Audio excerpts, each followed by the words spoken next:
Republican Senator Cynthia Lummis of Wyoming. Senator, I watched the video that Zelensky brought to the United Nations today. It was extraordinarily powerful. It's a reminder that there really are no limits on crimes against humanity when you have a strong man like Vladimir Putin. What else can and should America be doing to help?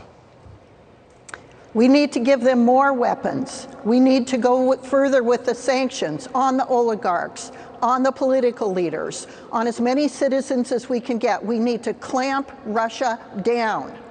Why are we dripping all of this out? You know, every time, I think this would be the third or fourth round of sanctions. Why? I mean, we didn't do enough, in my opinion, to prevent this from happening. And then once it did happen, we keep dripping. Why don't we just hit them with everything we've got, including the kitchen sink now? Absolutely right. Kitchen sink right now. In addition, we should have sent them more weapons earlier, even just handguns and ammunition. Now they need bigger equipment. They need anti-tank missiles. They need us to send all the weaponry that we can possibly get to them. We should have done it months ago.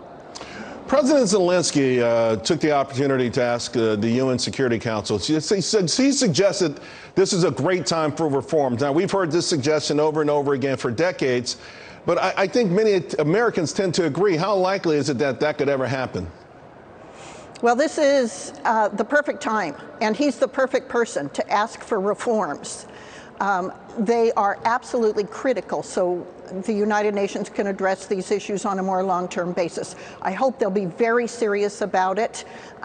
Certainly, we need that kind of a reformed UN to be more proactive for atrocities such as this.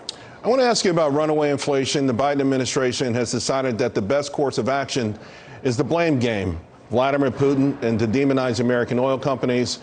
In the end, though, won't that result in even higher prices, less opportunity, and more damage to the middle class? It is so obvious what we need to be doing. We need to produce more United States oil and gas. We need to once again become energy independent. We need to provide natural gas liquids to Europe, to India.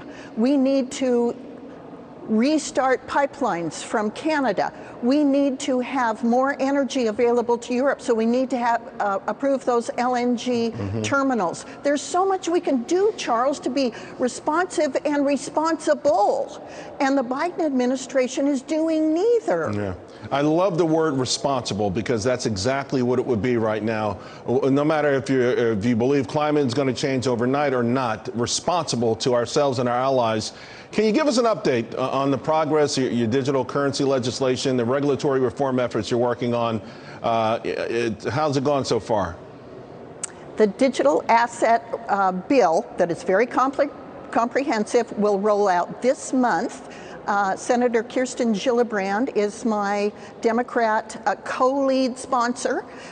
It addresses definitions. It addresses consumer protection, privacy, stable coins, the CFTC's jurisdiction, and the SEC's jurisdiction, among other things. It's very comprehensive. It uses traditional regulators and provides them with the tools they need to regulate, as well as retain an innovative environment in the United States for digital assets. Senator, real quick, I got to get this in because I saw your op-ed in American Banker speaking of worries with the Federal Reserve, its mission creep, the misadventures into the political arena. What's the biggest concern right now Americans should have about the politicalization of the Federal Reserve? Well, their mission is very clear. They're supposed to worry about interest rates, jobs, and stable prices. Right now, all of those issues are on the table. They need to focus on that, not focus on climate change and whether oil and gas companies should be funded and whether social justice is being performed. Those are all projects for other people. Yeah. Stick to your knitting, Fed. All right. Senator Lummis, thank you so much. You are doing so much good work, and I appreciate you taking the time. Thank you. Thank you, Charles. Now I'd like to bring in